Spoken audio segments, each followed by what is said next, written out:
임상시험 선배의 가이드는 내부 교육용으로 제작되고 사용되고 있습니다. 유튜브에 영상들이 업로드되어 있기 때문에 이 분야에 관심이 있으신 분들에게도 도움이 되었으면 합니다. 이 영상이 도움이 되셨다면 구독, 좋아요, 추천 부탁드립니다. 질문이나 제안은 시간이 될 때 답변 드릴 수 있지만 악플에는 답변하지 않고 바로 삭제합니다. 임상시험 선배의 가이드 61번째 토픽은 블록버스터 약물 고혈압 치료제 약물에 관한 내용입니다. 흥행에 성공하여 막대한 흥행 수입을 올린 영화 히트작을 가리켜 블록버스터라고 합니다.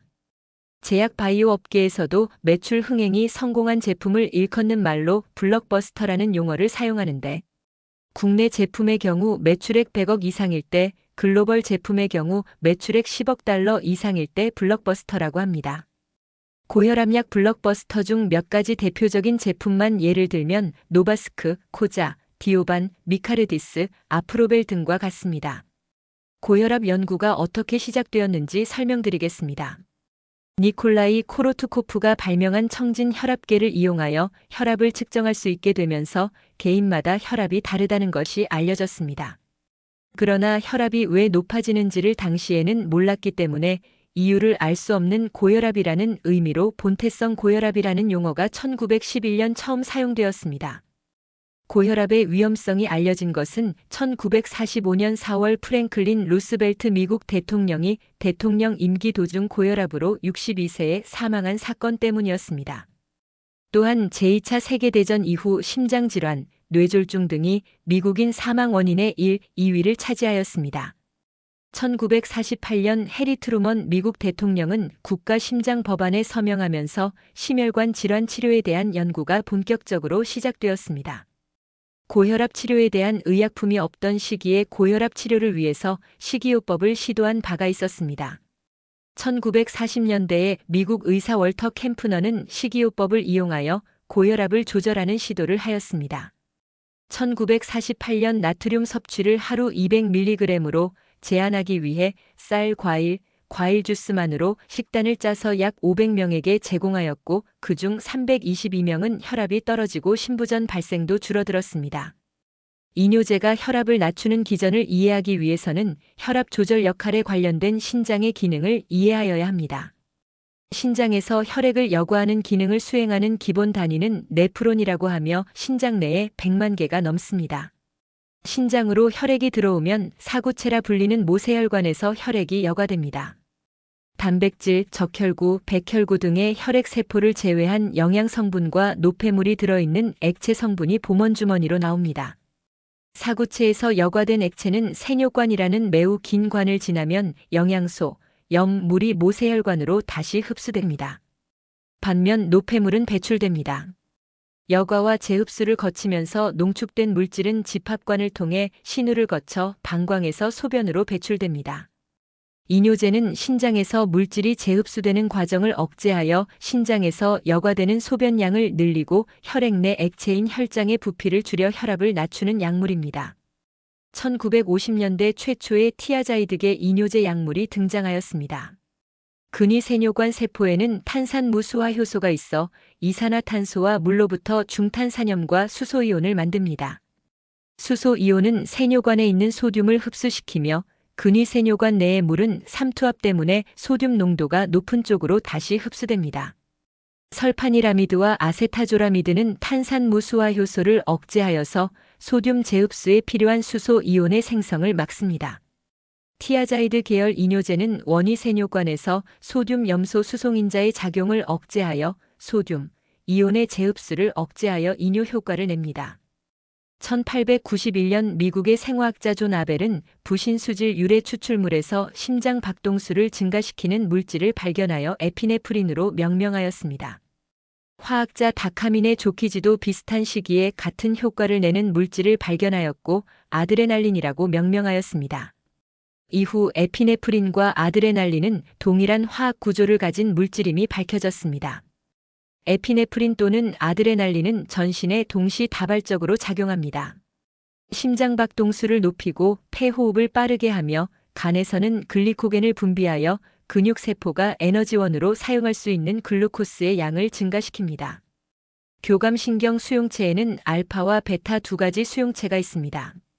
알파 수용체에는 혈관 수축과 방광괄약근 수축을 유발하는 알파1 수용체와 혈관을 이완시키는 알파2 수용체가 있고, 베타 수용체에는 주로 심장 박동수와 심장 수축력을 증가시키는 역할을 하는 베타1 수용체와 기관지를 확장시키고 말초 혈관, 자궁 평활근을 이완시키는 베타2 수용체가 있습니다.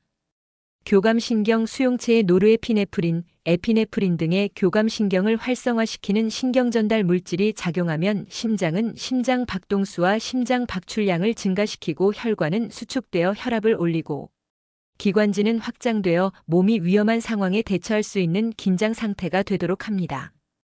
베타 차단제는 교감신경의 베타 수용체를 차단하여 심근 수축력과 심장 박동수를 감소시키는 약물입니다. 베타 차단제는 베타1 수용체에 대한 선택성과 혈관 확장 여부에 따라 비선택성 베타 차단제, 심장 선택성 베타 차단제, 혈관 확장성 베타 차단제로 분류됩니다. 비선택성 베타 차단제는 처음 개발된 베타 차단제로 1세대 베타 차단제라고도 하며, 심장에 존재하는 베타1 수용체만 선택적으로 차단하지 않고 기관지의 베타2 수용체를 포함하여 다른 수용체도 함께 차단합니다. 그러므로 기관지 수축으로 인한 호흡 억제 등의 부작용 위험이 심장 선택성 베타 차단제에 비해 상대적으로 높습니다. 프로프라놀롤, 카르테올롤, 나돌롤 등이 있습니다. 심장 선택성 베타 차단제는 심장의 베타1 수용체만을 선택적으로 차단하므로 심장 선택성 베타 차단제 또는 선택적 베타1 차단제라고 합니다. 비선택성 베타 차단제보다 부작용의 위험이 낮습니다. 아테놀롤, 메토프롤롤, 비소프롤 등이 있습니다. 혈관 확장성 베타 차단제는 혈관의 수축에 관여하는 알파1 수용체도 함께 억제하여 혈관을 확장시킬 수 있기 때문에 다른 베타 차단제에 비해 혈압을 강화시키는 효과가 더 좋습니다. 그러나 베타1 수용체뿐만 아니라 베타2 수용체도 함께 차단하는 비선택성 베타 차단제이므로 기관지를 수축시킬 수 있어 천식이나 만성 폐쇄성 폐질환 환자에게는 주의해서 사용하여야 합니다. 카르베딜롤, 베반톨롤 등이 있습니다. 신장은 혈압 조절과 관련하여 중요한 역할을 합니다. 신장과 혈압 조절의 연관성을 보여주는 레닌 안지오텐신 시스템을 설명하겠습니다. 레닌 안지오텐신 시스템 라스를 한눈에 보이는 그림으로 설명하면 보시는 바와 같습니다. 라스는 혈압과 신체 내의 수분과 염분을 조절하는 호르몬 시스템입니다. 레닌 안지오텐신 시스템은 혈압을 일정하게 유지시키는 역할을 합니다. 혈압이 낮거나 혈중 소듐 농도가 낮을 때 레닌 안지오텐신 시스템이 작동하게 됩니다. 혈중 소듐 농도가 낮다는 것은 플루이드 볼륨이 적다는 것이고, 이는 혈압이 낮다는 것입니다. 소듐이 있는 곳에 플루이드가 따라가므로 소듐 레벨과 플루이드 볼륨 레벨, 혈압 레벨이 같이 움직입니다. 안지오텐신2는 부심피질에서 방출되는 호르몬인 알도스테론의 분비를 촉진합니다. 알도스테론은 소듐과 물의 재흡수와 포타슘의 방출을 증가시켜 혈압 상승 효과를 가져옵니다. 안지오텐신2는 동맥의 혈관 평활근의 수축을 유도하여 혈관을 좁힙니다. 혈관이 좁아지므로 혈압이 상승합니다. 또한 안지오텐신2는 뇌하수체 후부에서 항이뇨 호르몬의 분비를 촉진하여 이뇨 작용을 저해하고 혈액의 부피 손실을 막아 혈압을 올립니다. 혈압이 떨어지면 사구체 인접세포 적스타글로메룰라 셀은 프로레닌을 활성화시켜 레닌을 혈액으로 분비합니다. 신장에서 혈액 속으로 분비된 레닌은 간에서 생산된 안지오텐신호겐을 안지오텐신1으로 전환시킵니다. 안지오텐신1은 폐와 혈관 내막세포에서 주로 분비되는 AC, 엔지오텐신 컨버팅 엔자임의 작용으로 엔지오텐신2로 변화합니다. 안지오텐신 변환 효소는 강력한 혈관 이완 물질인 브레디키닌의 분해에도 관여합니다. 안지오텐신2는 혈관을 수축시켜 혈압을 증가시킵니다. 안지오텐신2는 부심피질에서 알도스테론을 분비하도록 자극합니다. 알도스테론은 신장에서 나트륨과 물의 재흡수를 증가시킵니다. 혈중 나트륨과 물이 증가하면 체액 총량과 혈압이 증가합니다. 안지오텐신2는 중추신경계의 하이포살러머스, 시상하부에 작용하여 서스트, 목마르다는 것을 인지하게 하여 수분을 보충하게 합니다. 안지오텐신2는 뇌하수체에서 항이뇨 호르몬, ADH, 엔티다이우레틱 호몬이 분비되도록 자극합니다. ADH는 신장에서 물의 재흡수를 촉진하여 혈액 내의 물의 양을 증가시키고 혈액 삼투압은 낮추는 역할을 합니다. 레닌 안지오텐신 알도스테론 시스템의 이러한 작용 기전을 이용한 혈압 조절약이 AC 저해제, ARB, 엔지오텐신 리셉터 블라커 등입니다. 안지오텐신 변환 효소 억제제 AC 저해제는 캡토프리드, 에날라프리드, 페린도프릴, 리시노프릴, 라미프릴 등이며 안지오텐신 수용체 차단제 ARB는 로자르탄, 텔미사르탄, 발사르탄, 이베사르탄, 칸데사르탄, 올메사르탄 등이 있습니다. 안지오텐신 변환 효소는 강력한 혈관 이완 물질인 브레디키닌의 분해에도 관여합니다. 따라서 안지오텐신 변환 효소 억제제를 복용하면 혈관 확장을 유도하는 브레디키닌의 분해가 억제되고 브레디키닌이 축적됩니다. 브레디키닌이 비정상적으로 축적되면 마른 기침 증상이 생길 수 있고 심한 경우 혈관성 부종이 생길 수 있습니다. 안지오텐신 수용체 차단제는 안지오텐신 변환 효소 억제제와 약물 효과는 유사하지만 안지오텐신 변환 효소 억제제보다 이상 사례가 일어날 확률이 낮은 약물입니다. 안지오텐신 1이나 안지오텐신 2는 레닌에 의존하는 경로가 아니고 ACE에 의존하는 경로가 아닌 다른 경로로 생성됩니다. 안지오텐시노제는 TPA, 티슈 플라스미노겐 액티베이터의 작용으로 안지오텐신 2가 됩니다. 안지오텐시노제는 토닌, 카프테신 D의 작용으로 안지오텐신 1이 되고 안지오텐신 1은 키마제의 작용으로 안지오텐신 2가 됩니다. AT1과 AT2는 안지오텐신 2 수용체입니다. AT1 수용체는 혈관 수축, 교감 신경자극 및 알도스테론 분비, 나트륨 저류, 심근과 혈관 세포 증식 등을 일으키는 반면 AT2 수용체는 혈관 확장 등의 효과를 나타냅니다.